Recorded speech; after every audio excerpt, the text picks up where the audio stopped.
Hernández Ledesma, Ulises Hernández Ledesma. Él es un viejo conocido de aquí, hizo su estudio de licenciatura en la BCI y posteriormente sus estudios de maestría en Chile.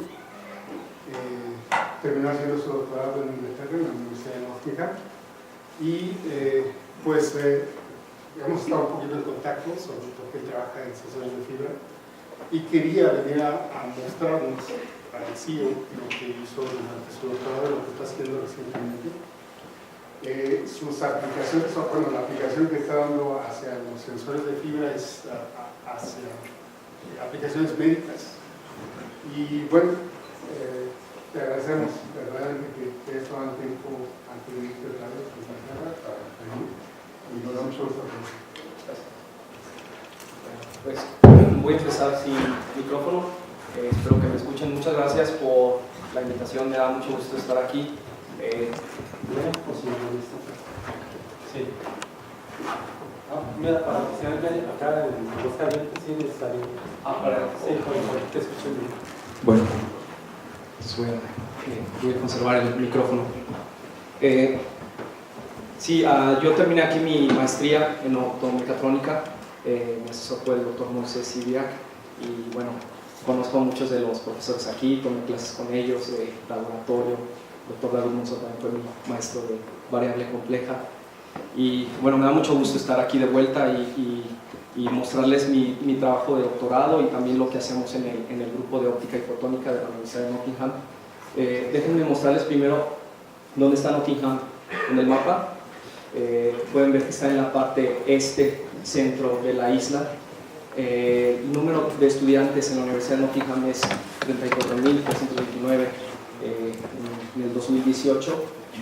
La población de Nottingham son 733.000, y la Universidad de Nottingham es la única universidad de Inglaterra que tiene campus en Malasia y en China. Y en el campus de Nottingham tenemos tres como separados también campus. El principal es University Park, Sutton Bonington, Jubilee Campus, y bueno, esto algunos deben de saber. Nottingham, las personas de Nottingham están orgullosas porque en esta ciudad vivió Robin Hood. Y aquí, bueno, les muestro que somos alrededor de 70 personas en el grupo de óptica y fotónica, y aproximadamente entre 15 y 20 personas en el grupo de Optical Fiber Sensors for Healthcare. En el grupo estamos los mexicanos, David Gómez, que también se acaba de graduar. Pueden ver ahí, yo soy orgullosamente de León, Guanajuato. Y bueno, este es el outline de mi presentación. Voy a iniciar con una introducción de los conceptos esenciales de fibra óptica, los retos clínicos en la unidad de cuidados intensivos. Voy a presentar tres tipos de sensores: un sensor de humedad, un sensor de proteína y un sensor para detectar el anestético Propofol. Y voy a terminar con las áreas de interés del grupo de óptica y fotónica de la Universidad de Nottingham. Bueno, para empezar con algunos conceptos esenciales de la fibra óptica, sabemos que hay dos tipos convencionales en telecomunicaciones: el salto de índice, fibra monomodo y multimodo, y en este caso el esquema muestra dos del tipo Step Index. Sabemos que en la fibra monomodo solamente se puede transmitir, como su nombre lo indica, un modo de propagación, y en la fibra multimodo podemos tener varios modos de propagación. Las dimensiones típicas de la fibra monomodo es entre 8 y 12 micrómetros para el núcleo, y en el caso de la fibra multimodo entre 50 y 200 micrómetros. El estudio de la transmisión de luz a través de la fibra, se pueden explicar algunos conceptos con geométrica óptica, como dispersión, pérdidas o el fenómeno de la reflexión total interna, pero la propagación de modos solamente se puede describir con la óptica de onda escalar. Si imaginamos que incidimos en un extremo de la fibra óptica un haz de luz linealmente polarizado, y podemos detectar la irradiancia en el otro extremo, podemos medir la distribución de intensidad de estos modos. En este esquema, por ejemplo, podemos ver el modo fundamental y un modo de mayor orden, el 3-4. Y cabe decir que siempre en la propagación del modo siempre tenemos el fenómeno de la onda evanescente que comienza en la interfase entre el núcleo y el revestimiento. Bueno, hay dos categorías generales de los sensores de fibra óptica: los sensores extrínsecos y los sensores intrínsecos.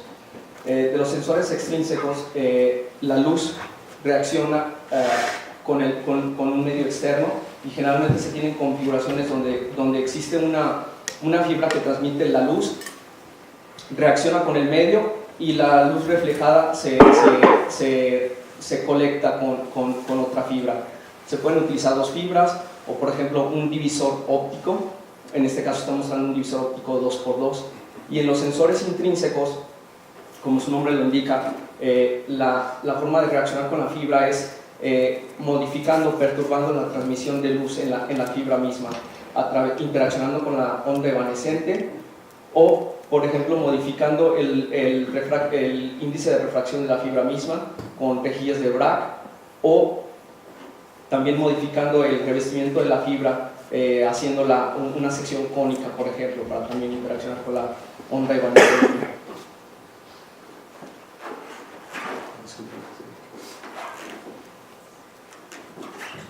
Bueno, en este trabajo de investigación yo trabajé con estos tipos de sensores de fibra: Fiber Bragg Gratings, Long Period Gratings, U-Shape Fibers y cavidades Fabry-Perot.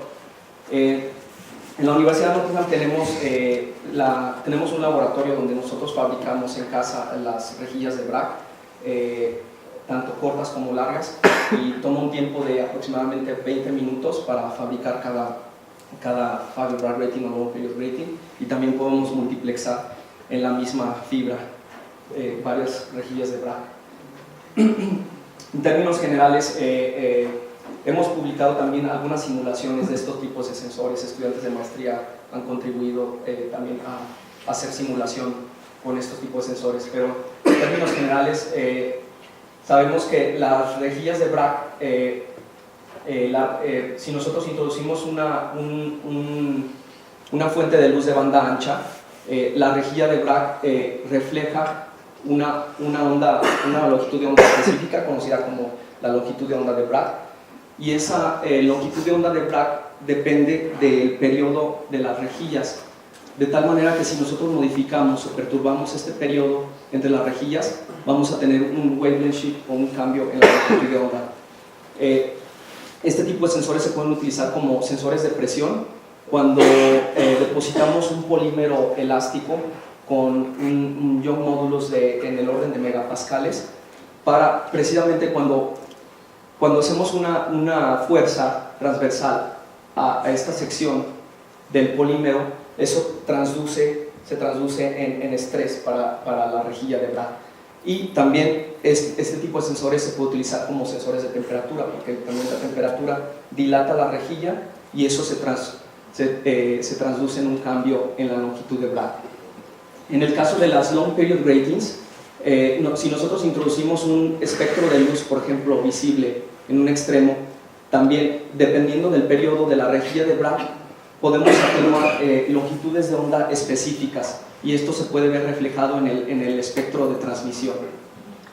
Las U-Shape Fibers funcionan con el fenómeno de la onda evanescente. Básicamente se interacciona con la onda evanescente, y cualquier cambio en el índice de refracción externo a la sección en forma de U origina una pérdida o cambio en la transmisión a través de la fibra. Y para las configuraciones de Fabry-Perot utilizamos divisores ópticos, y bueno, sabemos que esto funciona por medio de los coeficientes de Fresnel. Este tipo de sensores cambian las reflexiones en este brazo de la fibra óptica. Lo voy a explicar un poco más a detalle adelante. Bueno, los retos clínicos en la unidad de cuidados intensivos. Sabemos nosotros que, por ejemplo, anestesiólogos, en la literatura se puede corroborar que anestesiólogos generalmente, y en la práctica también, obviamente, se pueden considerar como closed loop systems, sistemas cerrados. Por ejemplo, en un anestesiólogo generalmente se basa en parámetros fisiológicos del paciente, como su peso, índice de masa corporal y varios otros parámetros fisiológicos para hacer la inducción de anestesia. Una vez que hace la inducción de anestesia, el anestesiólogo requiere revisar también otro tipo de parámetros fisiológicos como ritmo cardíaco, respiración y todo este tipo de parámetros fisiológicos del paciente. Le dan una indicación de si debe de administrar más concentración de cualquier tipo de droga o del anestético mismo. Entonces, en este tipo de unidad de cuidados intensivos hay muchos procedimientos que requieren de monitoreo con dispositivos médicos. Y bueno, en la literatura se puede encontrar que se prevé que en el futuro inmediato la anestesia va a depender de dos tipos de tecnologías separadas pero independientes. Va a crecer el número de sensores y monitores por un lado, y los controladores también por ejemplo, de drogas y anestéticos por el otro. Solamente como un ejemplo, el monitoreo del grado de anestesia actualmente se utiliza electroencefalografía con algoritmos de inteligencia artificial, y en base a parámetros, un parámetro conocido como bispectral index, los anestesiólogos deciden si deben administrar más anestesia o no. Entonces, en colaboración con anestesiólogos del Queen's Medical Hospital de la Universidad de Nottingham, nosotros detectamos 5 retos clínicos principales. El primero tiene que ver con la intubación de los pacientes. Cada paciente que va a cirugía necesita ser intubado, y a través de este tubo endotraqueal recibe ventilación mecánica. Este tubo endotraqueal tiene un balón que se infla aquí. Muchas de las veces se infla demasiado y daña las paredes de la tráquea. Entonces se requiere un control de la presión ejercida por este balón, y las fibras ópticas puede ser una solución para este problema.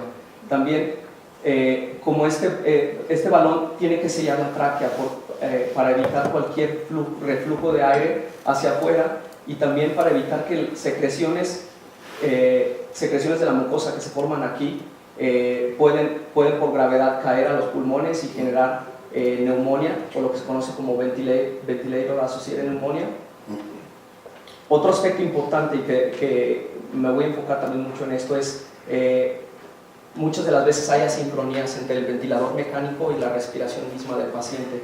Entonces es necesario monitorear la frecuencia respiratoria y también el nivel de humedad de los gases utilizados para ventilación.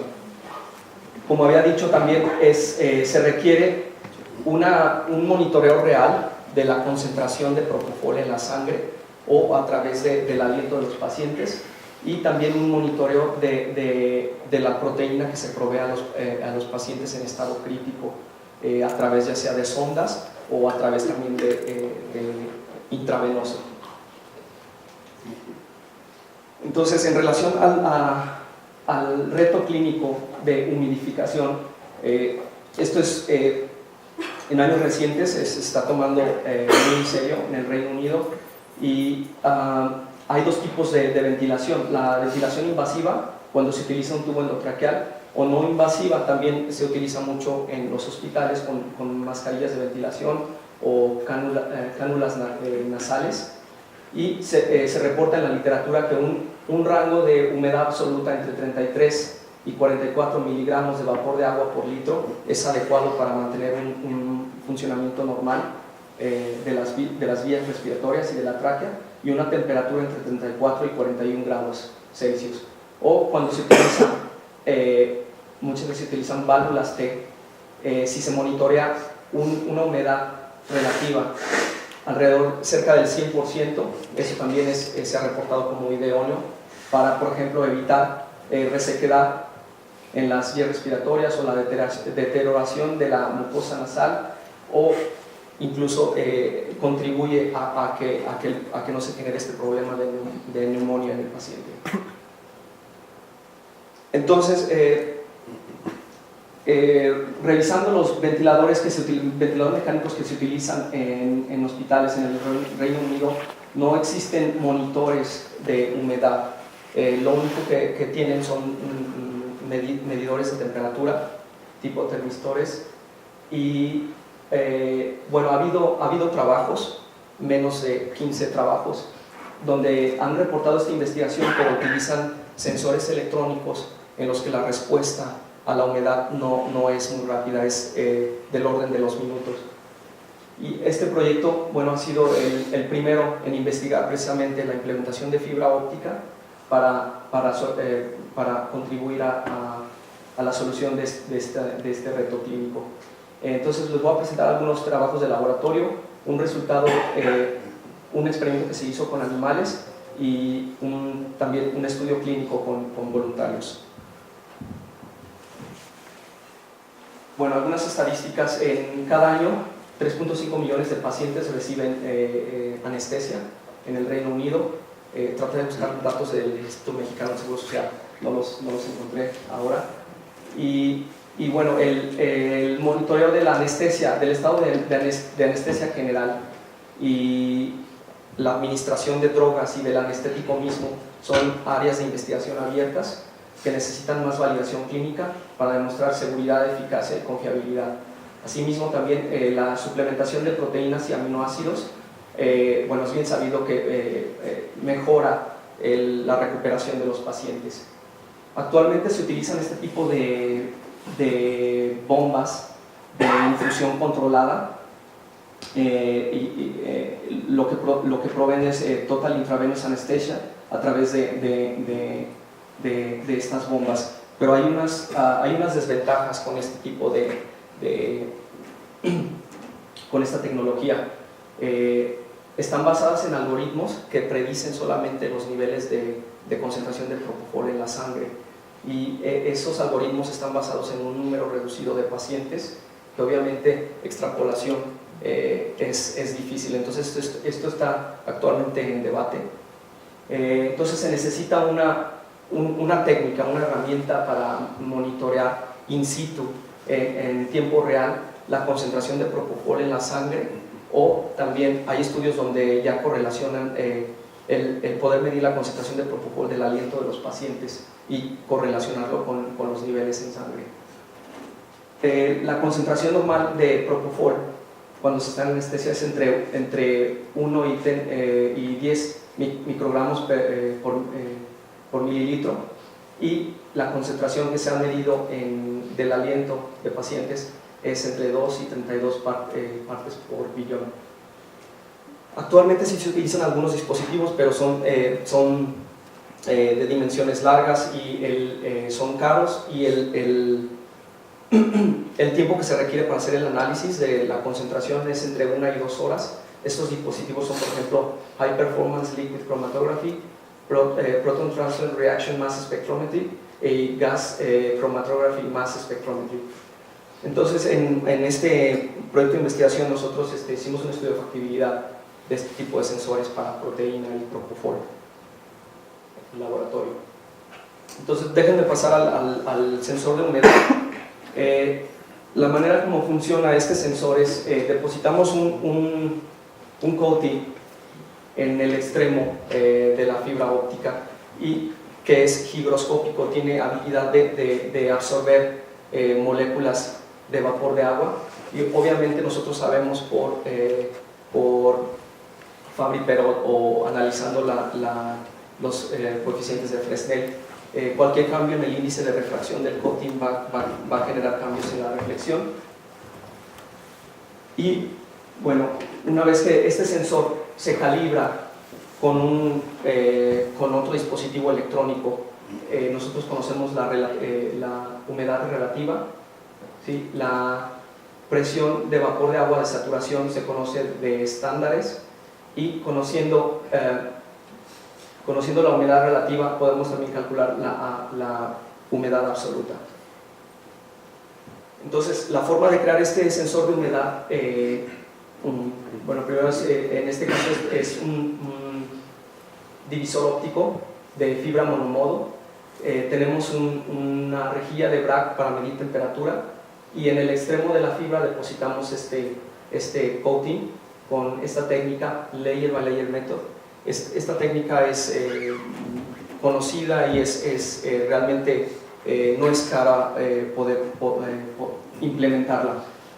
Todos los químicos se consiguen de Sigma Aldrich. PAH es un polímero cargado positivamente, es polialilamine hidrocloride, y las nanopartículas de sílica se compran, se obtuvieron de Snowtex, de una compañía japonesa. Entonces, para hacer la funcionalización de la fibra óptica, el primer paso es hacer un hydroxylation por medio de KOH solution. Cargamos negativamente la superficie de la fibra, solamente la fibra óptica se pone dentro del frasco por 20 minutos, se retira, se lava con agua y se seca con nitrógeno, se introduce 15 minutos en la solución de polialilamine hidrocloride, se genera una carga positiva, se lava, se seca con nitrógeno y se introduce en la solución de nanopartículas de sílica cargadas negativamente. Entonces, el ensamblado de este layer by layer es simplemente electrostático, y se forman coatings como de este tipo. En este caso aquí les presento un scanning electron microscope, una imagen de scanning electron microscope con 3 B-layers. Entonces, aquí continuamos con una capa, ¿no? Es KOH, PAH, sílica nanopartículas, se genera una bicapa de polímeros, y si repetimos este procedimiento podemos generar varias bicapas, simplemente repitiendo la deposición en estos dos pasos del método. Y aquí les muestro un SEM de un coating con 9 bicapas. Podemos ver que está reportado en la literatura que se crean, una vez que se sobrepasan 3-4 bilayers de este tipo de coatings, se pueden crear ya coatings más uniformes. Y aquí está, por ejemplo, la reflexión. Si conectamos un superluminescent diode en este puerto, sabemos que el espectro, en este caso de infrarrojo, refleja sin tener ningún coating. En este caso es el espectro mostrado en negro, ¿sí? Y este espectro se refleja, se detecta en el espectrómetro y se analiza en la computadora por medio del labio. Entonces aquí en el gráfico a la izquierda les estoy mostrando cómo cambia el espectro total después de 8 deposiciones de bicapas de estos tipos de polímeros. Y este pico mayor es la reflexión de Bragg, de esta rejilla de Bragg, y observamos que de acuerdo al número de capas, de bicapas que depositamos en el extremo de la fibra, cómo cambia la reflexión cuando se compara con la reflexión sin ningún tipo de coating. Entonces, analizando las reflexiones, el coeficiente de reflexión, vemos en la curva verde cómo realmente se puede calcular estos cambios cuando se asume un índice de refracción de 1.28 para este film. Entonces, si nos detenemos aquí, cualquier cambio en el índice de refracción va a haber un cambio en la reflexión, ¿sí? Entonces, para la caracterización de este tipo de sensor se construyó un setup con medidores de flujo para cambiar flujos haciendo pasar nitrógeno por una cámara, por un humidificador, y el nitrógeno directamente. Entonces, solamente cambiando los niveles de humedad entre nitrógeno seco y nitrógeno húmedo, podemos cambiar diferentes niveles de humedad y calibrar nuestro sensor. Por ejemplo, podemos ver en la curva la curva roja es el cambio de humedad relativa de un sensor electrónico que utilizamos del Maxim Integrated. Este tipo de sensor está calibrado con NIST. Entonces nosotros siempre comparamos nuestros resultados o calibramos la humedad relativa con respecto a este tipo de sensores electrónicos. Entonces,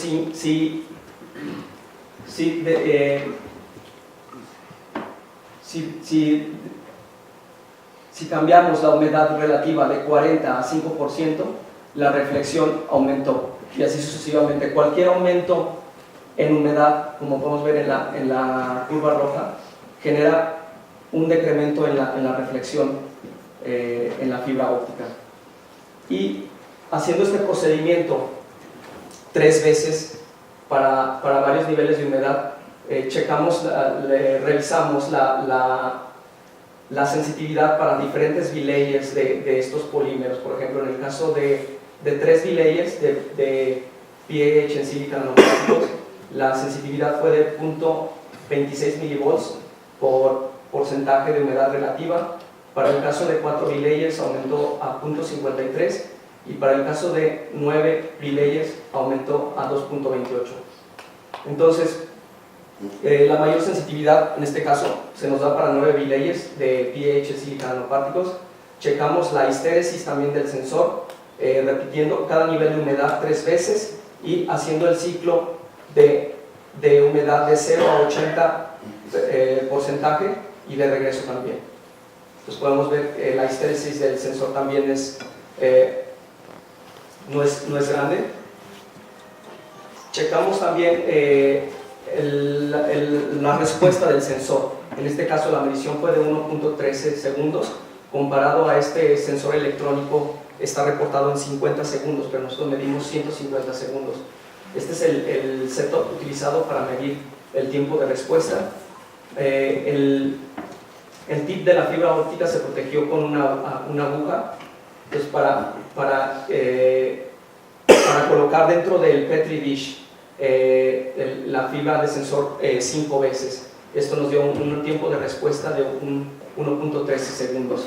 Podemos ver que el sensor electrónico interno esperamos alrededor de medio minuto a que se saturara la presión de vapor de agua adentro, y después se introduce la fibra óptica. Vemos que la respuesta es inmediata. Se dejó 5 minutos adentro y luego se retiró, y podemos ver que la recuperación y el tiempo de respuesta es aproximadamente en el mismo rango, en el orden de segundos.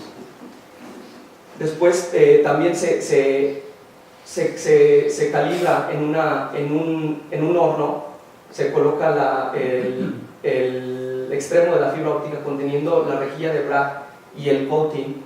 Se colocaron también 2 termistores, uno cerca de la rejilla de Bragg y otro cerca del extremo de la fibra. Podemos ver aquí en la curva azul y roja el cambio de temperatura cuando se enciende el horno. Cambia de 20 a 60 grados centígrados y la rejilla de Bragg se mueve, sigue la respuesta también de los termistores. Y el cambio de reflexión, utilizando las fórmulas de humedad absoluta, decrece conforme la humedad relativa también decrece. Podemos ver en la curva azul es la respuesta del sensor de fibra óptica.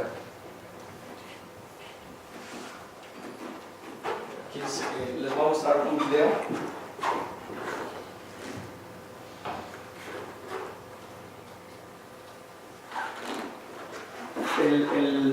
El video muestra el setup en laboratorio utilizando un ventilador mecánico portátil. Aquí está el esquema. El ventilador tiene un circuito que hace pasar el aire a través de un humidificador.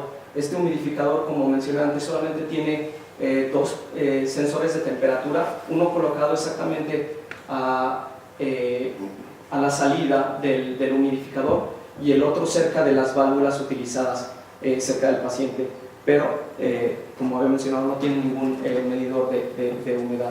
Aquí podemos, este es el tipo de sensor electrónico que utilizamos de Maxim Integrated, siempre como comparación, y en un momento van a ver la respuesta de la fibra óptica. Este tipo de dispositivos se utiliza para simular la respuesta de los pulmones. Se utiliza mucho en el entrenamiento de anestesiólogos.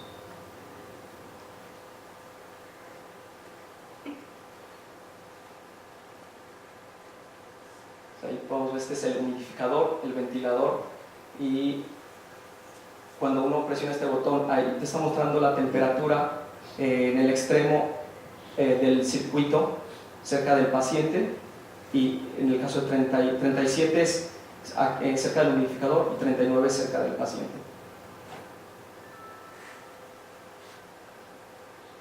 Y el sensor de fibra óptica, como pueden ver, detecta las oscilaciones debidas al cambio de humedad.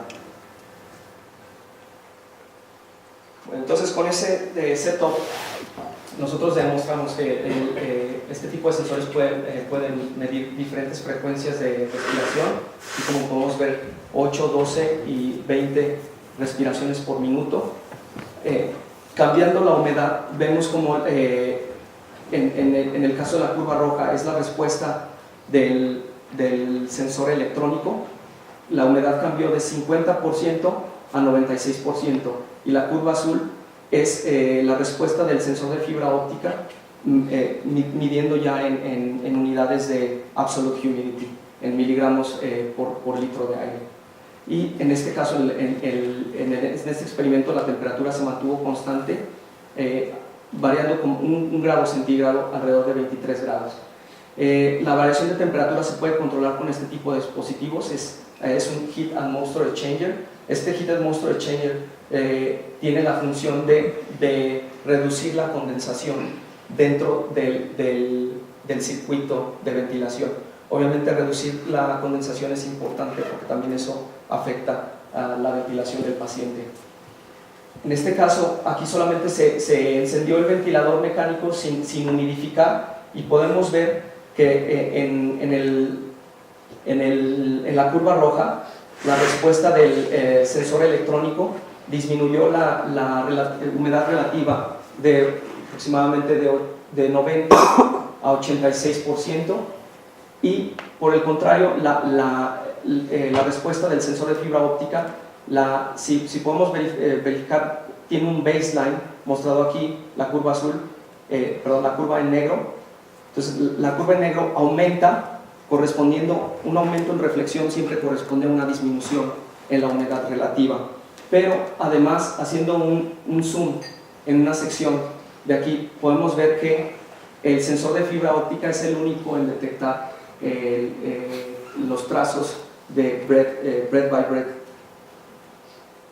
cuando comparamos con el sensor electrónico. Como podemos ver, la resolución, la respuesta del sensor electrónico no es tan alta para detectar las variaciones respiración por respiración.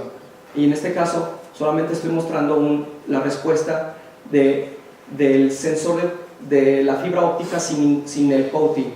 Entonces podemos ver cómo, si la humedad relativa aumentó, la respuesta del sensor de fibra óptica se mantuvo estático, aunque detecta variaciones, a lo mejor de cambio de presión del moisture ahí, pero no cambia de acuerdo a las capacidades que le da este coating para cambiar en la intensidad de acuerdo a la humedad. En este caso también para probar la resistencia también de este tipo de sensores, como parte de un estudio que se llevó a cabo en Sutton Bonington, en el que se estudiaron 6 cerdos del tipo Canberra para estudiar la afectación de químicos en el hígado. Conseguimos nosotros la aprobación para hacer un experimento para demostrar que podemos nosotros medir la presión de contacto en el balón del tubo endotraqueal, pero también se introdujo un sensor de humedad adentro del lumen del tubo. este caso mi colega, el doctor Ricardo, me estuvo ayudando con este tipo de experimento. Y aquí les muestro los resultados. Este es el inicio de la medición. El tubo endotraqueal se introdujo, ¿sí? Y después de un par de minutos, la humedad comenzó a aumentar. Recuerden, un cambio, una disminución en la intensidad corresponde a un cambio un aumento en la humedad relativa. Y a partir de ahí, durante 2 horas se mantuvo aproximadamente en el mismo nivel, como pueden ver aquí. Esta es la parte final de la medición. Y bueno, solamente aquí estoy mostrando zooms en estas secciones. Lo que se hizo en esta sección, en la sección verde, es solamente apagar el ventilador mecánico y el tubo endotraqueal se rotó para medir la presión ejercida en la tráquea en diferentes posiciones de la tráquea, como podemos ver aquí, con una rejilla de Bragg conteniendo el polímero elástico. También se correlaciona bien con la medición medida por un manómetro para inflar ese balón del tubo endotraqueal. Y bueno, durante todo el estudio se pudo medir los cambios del sensor de humedad. También, bueno, se hizo un estudio clínico con 20 voluntarios para también verificar la respuesta del sensor con diferentes dispositivos como mascarillas y cánulas nasales. También, bueno, demostramos que solamente el sensor de fibra óptica puede medir frecuencias altas, por ejemplo 40 respiraciones por minuto, ¿sí? Y utilizando diferentes niveles de oxígeno. Esto se ventila con oxígeno. También cambia los niveles de humedad, y lo podemos ver en los baselines de las curvas. Por ejemplo, en este caso, el utilizar mayor fracción de oxígeno en la ventilación disminuye la humedad relativa, como lo podemos ver en el trazo rojo. Lo cambia de 70 a 50%. Y también el baseline del trazo del sensor de fibra óptica aumenta de este nivel de 1750 milivolts a 1800 milivolts. Entonces, en este momento hay una publicación en proceso de este trabajo. Estamos buscando también tomar hacia adelante también en el mercado este tipo de sensores, y bueno, ya nos sentimos confiantes de que podemos medir humedad absoluta en tiempo real. Bueno, pasando ahora a los sensores de detección bioquímica, con rejillas con long period ratings, se puede demostrar que cualquier cambio en el índice de refracción efectivo del revestimiento en contacto con coatings depositados alrededor de las rejillas de Bragg produce un wavelength shift en estas longitudes de onda atenuadas. En este caso, también implementamos la técnica de layer by layer, primero haciendo el tratamiento con KOH para cargar negativamente la superficie alrededor del long period rating. Se depositó también el mismo polímero PAH y después se depositaron nanopartículas teniendo una capa de nanopartículas de oro rodeando nanopartículas de sílica. Estas partículas se sintetizaron en el laboratorio y se sintetizaron dos tipos de tamaño, como pueden ver aquí en estas imágenes, 300 nanómetros y 80 nanómetros. En el caso de las partículas de oro, el diámetro fue entre 3 y 5 nanómetros. Y el proceso del layer by layer método es igual. Se deposita primero el PAH, después la sílica nanoparticles, 15 minutos cada paso, con un paso intermedio de lavado, y esto se repitió 3 veces. Se hizo la infusión de biotin para corroborar la detección de streptavidin. En este caso se hizo esta interacción porque es bien conocida la interacción entre estas dos proteínas. Entonces se utilizó solamente como prueba de concepto para las proteínas. Podemos ver que Obtuvimos no uniformidad cuando se hizo la deposición sobre la fibra, pero aún así esto nos dio capacidad de hacer detección de Streptavidin. Aquí vemos, por ejemplo, bueno, primero aquí en la comparación, cuando se depositó el cambio en las longitudes de onda, cuando se deposita el coating basado en pHs y las partículas de oro y de sílica, y aquí muestro la respuesta, el cambio también en estas longitudes de onda después de poner la fibra en contacto con diferentes concentraciones de Streptavidin. Haciendo la comparación del cambio de estas longitudes de onda, las cuales fueron las más sensibles a la detección, aquí les muestro la comparación entre los dos tamaños de las partículas de sílica. Quizás mejor pasar aquí. En este caso se logró una detección, una sensibilidad de 2.26 nanómetros por nanogramo por milímetro cuadrado, utilizando nanopartículas de 80 nanómetros, y 6.85 nanómetros por nanogramos por milímetro cuadrado para el caso de las nanopartículas de 300 nanómetros. Podemos ver que cuando la rejilla de Bragg se pone en contacto con este tipo de proteínas, presentan absorción de tipo Langmuir, y haciendo un ajuste con Langmuir isotherms podemos encontrar la constante de equilibrio para el binding.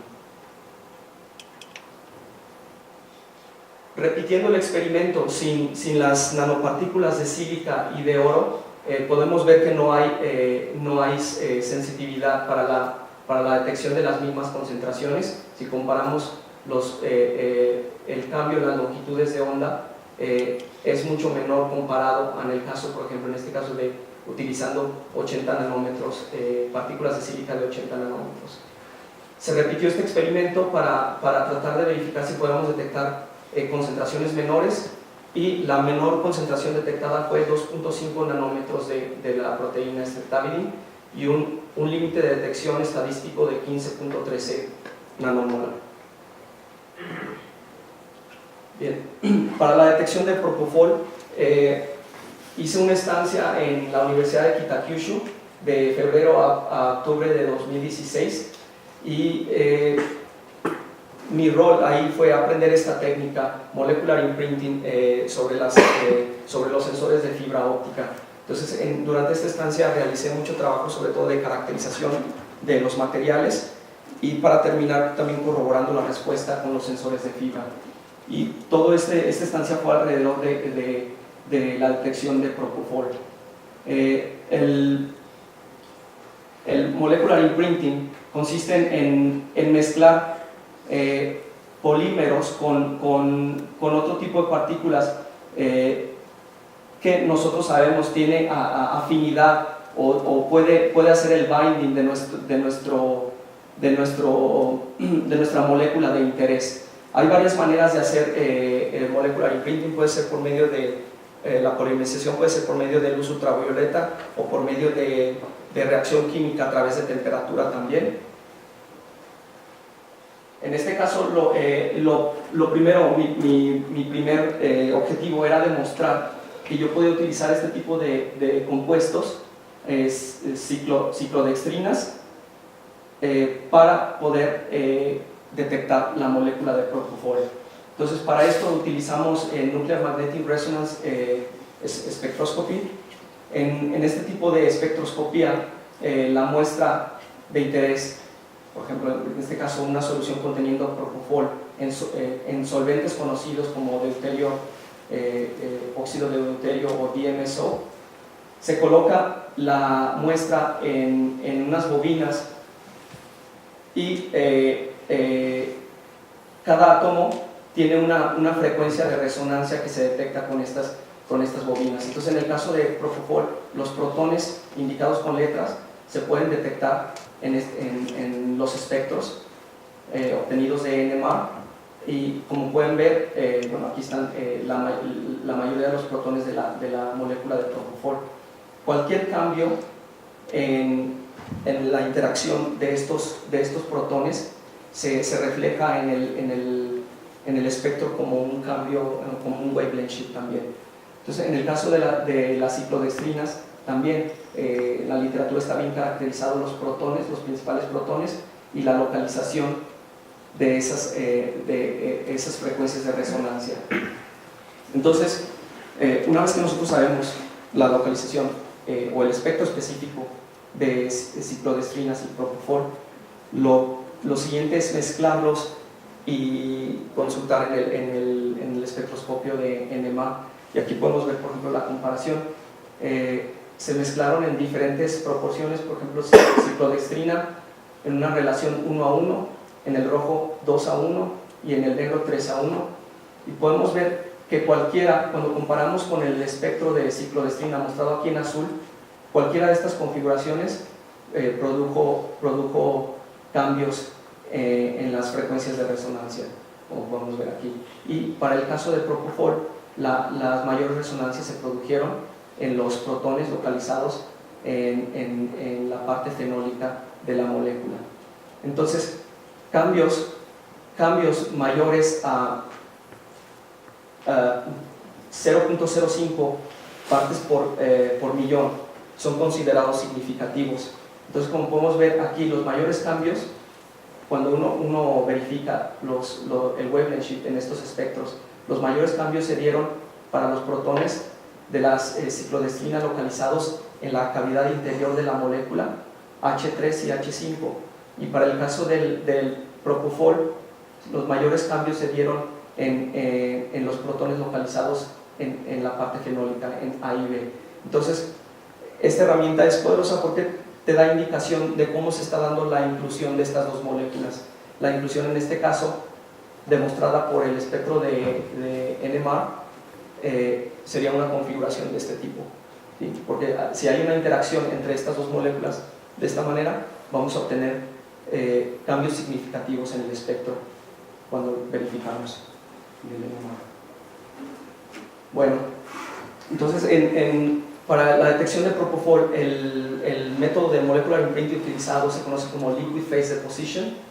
En este método se utiliza ammonium hexafluorotitanate y boric acid. Cuando se combinan estos a temperatura ambiente, estos químicos a temperatura ambiente, y están en contacto con cualquier superficie de sílica, empiezan a crear un coating de titanium dioxide. Entonces, como podemos ver, se puede ver aquí el titanium dioxide formado en el frasco que se utilizó para las soluciones. Se corroboró con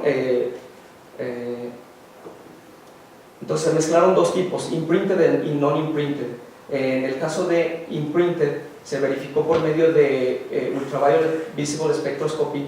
Estos picos corresponden a emisión de Propofol. Cuando se mezcla esto con el complejo ciclodextrin Propofol, estamos imprimiendo esas moléculas en el coating de titanium dioxide. Se verificó también por medio de Fourier Transform Infrared Spectroscopy la presencia, en este caso con el imprinted coating de titanium dioxide con ciclodextrin y Propofol. Y en la fibra, en este caso se fabricaron U-shape fibers. Se puede ver aquí cómo también el coating se forma en la sección de la fibra. Y lo que sucede aquí cuando se deposita en la fibra en forma de U, la intensidad decrece, ¿sí? Y después al corroborar en diferentes soluciones de Propofol se puede checar el cambio en la intensidad, pero haciendo el tracking de un solo wavelength podemos ver cómo diferentes concentraciones produjeron diferente sensitividad comparados en el caso en que se hizo el coating de titanium dioxide sin Propofol y ciclodextrin. Podemos ver cómo no hay cambio en la respuesta de la fibra en forma de U. Creo que se me hace el tiempo, ya no me va a dar para explicar en más detalle. Se repitió este experimento también con las rejillas de Bragg y se observó un comportamiento similar, absorción de tipo Langmuir para U-shaped fibers y para long period gratings. Bueno, entonces, solamente como conclusión, recientemente en un review se está dando crédito de nuestra contribución, a pesar de que ha habido varias investigaciones midiendo temperatura y humedad simultáneamente. Nosotros hemos sido los primeros en enfocar la aplicación a este nicho. Y actualmente estamos desarrollando sistemas electrónicos para hacer el sensor de humedad portable. Obviamente también la compañía también lo queremos traer al mercado. El sensor de proteína, bueno, sirvió como prueba de concepto, pero la técnica se puede extrapolar a otro tipo de proteínas que son relevantes en la unidad de cuidados intensivos. El límite de detección es bueno para aplicar para otro tipo de drogas. La detección de propofol con U-shaped fibers y long period gratings se detectó 0.65 micromolar, comparado con otros es 1.4 micromolar. Esto todavía no está en el rango clínico, pero recientemente también ya desarrollamos, mejoramos la técnica y ya logramos un límite de detección de 99 nanomolar. Como parte del grupo de óptica y fotónica, estamos interesados en hacer monitoreo en critical care, en wound care y la implementación de las fibras ópticas en textiles. Este es el caso de éxito del tubo endotraqueal. En este momento, bueno, así inició los primeros trabajos de doctorado y este es como se ve actualmente ya el producto, teniendo el sensor de presión en el balón. Actualmente también ya se ha logrado detección de bacterias que causan la neumonía en pacientes ventilados. Estamos también interesados en la medición de ritmo cardíaco utilizando textiles y con la fibra óptica integrada en los textiles. En wound care hay estudiantes, dos estudiantes de postdoctorado que ya han tenido buenos resultados para hacer sensado de dióxido de carbono y cambio en pH utilizando vendajes con fibras. Y bueno, había comentado también que podemos hacer multiplexing de varias rejillas de Bragg en la misma fibra. Este también es un caso de éxito, un calcetín que es inteligente, mide pasos y mide también el CRT, el Capillary Refill Time. El Capillary Refill Time es, por ejemplo, cuando tú presionas tu dedo y tarda un cierto tiempo en regresar tu flujo sanguíneo. Entonces eso se puede detectar también con una configuración de dos fibras ópticas, una liberando luz y la otra detectando la reflexión. Actualmente ya podemos hacer sistemas electrónicos de interrogación de este tamaño. El tamaño es aproximadamente una moneda de 2 pesos. El sensor de fibra óptica ya se está actualmente también revisando en textiles también y comparando también con dispositivos comerciales, está trabajando completamente bien. Y bueno, nada más agradecerle. Este es el equipo en la compañía Footballs and Heartbeats y el grupo de investigación de sensores, de sensores.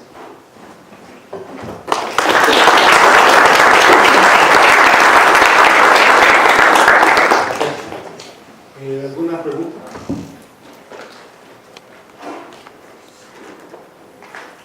Sí, por favor. Muchas gracias por tu plática muy interesante. Me preguntaba, ¿qué propiedades son las que aportan esos recubrimientos con sílica? ¿Qué propiedades buscas en la sílica para que mejore el sensor? Biocompatibilidad, estamos realizando biocompatibilidad y también estamos en proceso también de revisar la durabilidad en ciclos de lavado también. Hay resultados que son interesantes y que prometedores.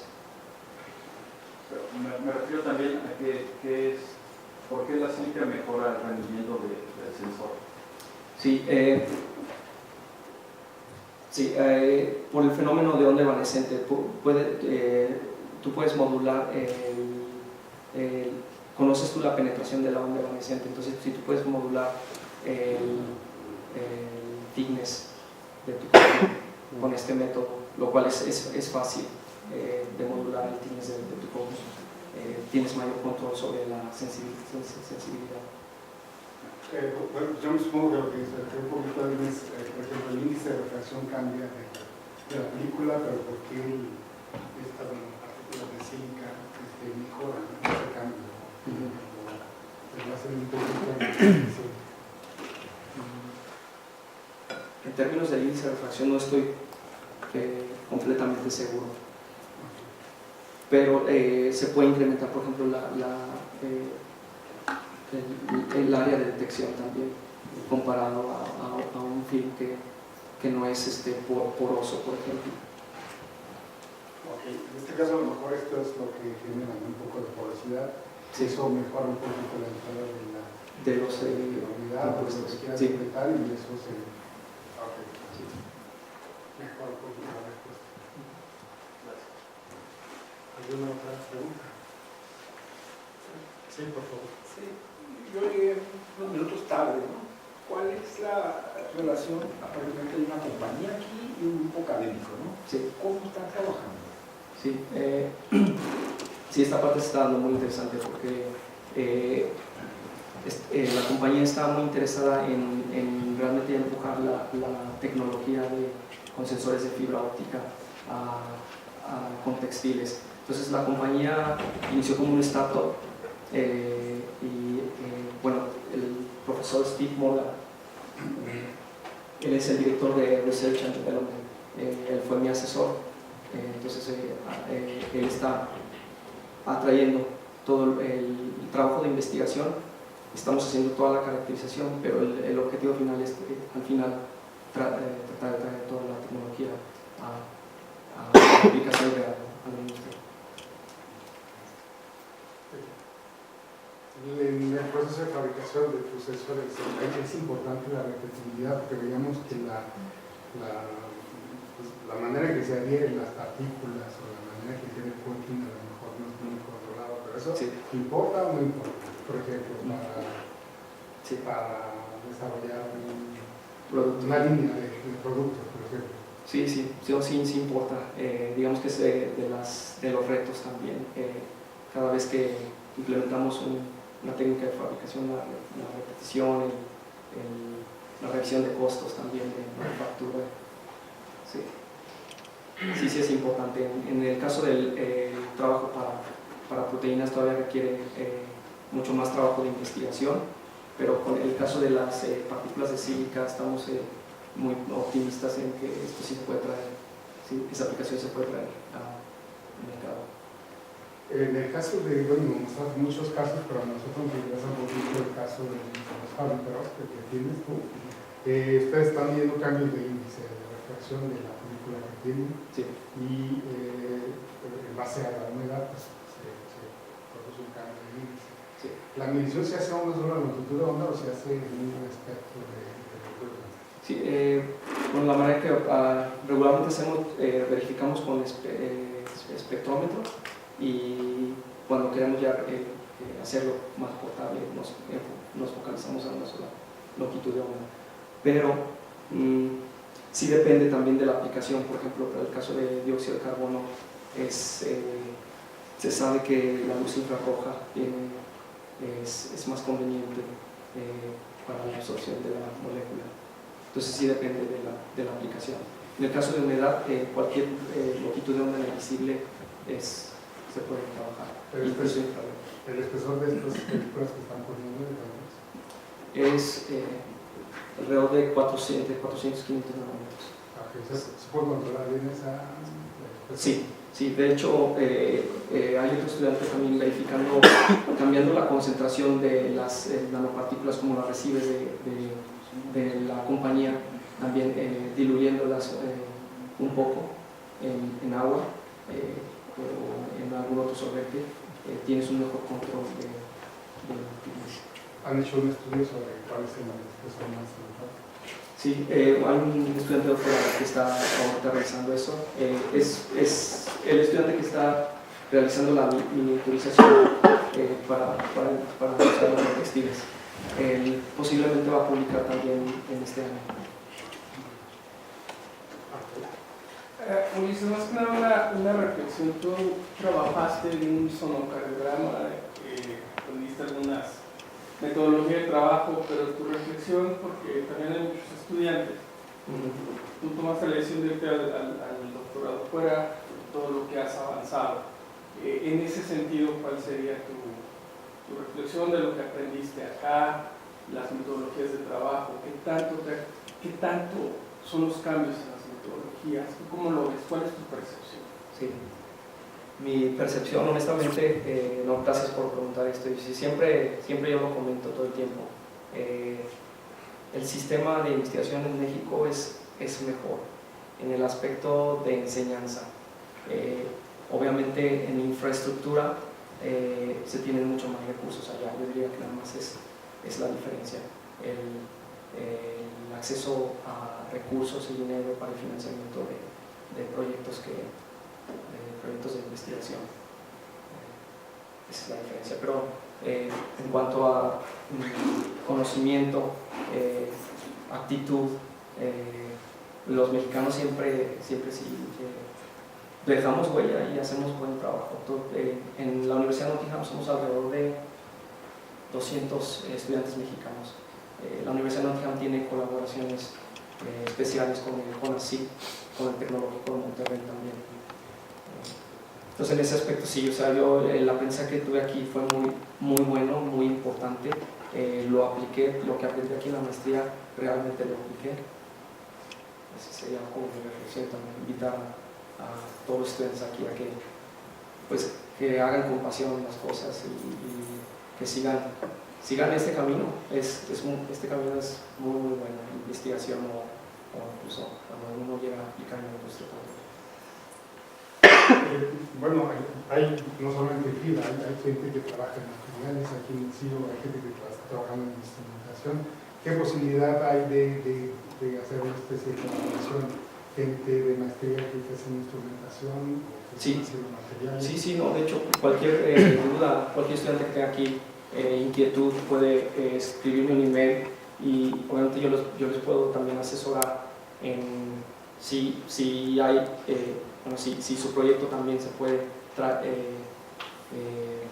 complementar con lo que nosotros también hacemos en el grupo de óptica y fotónica, o también direccionarlos con esa otra área de investigación.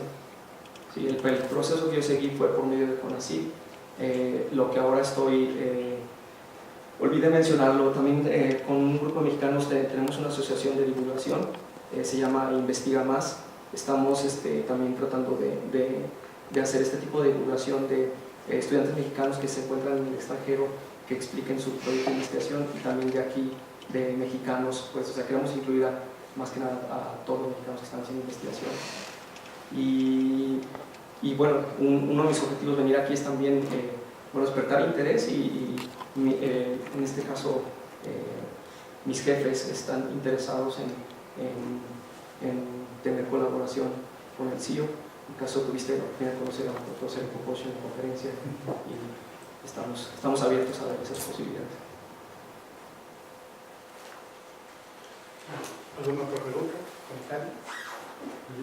Tengo una pregunta aquí de concepto. El método que utilizan de Stability también es utilizado para pruebas de LISA para detectar moléculas y cosas que son muy específicas. ¿Ustedes trabajan con este tipo de detección?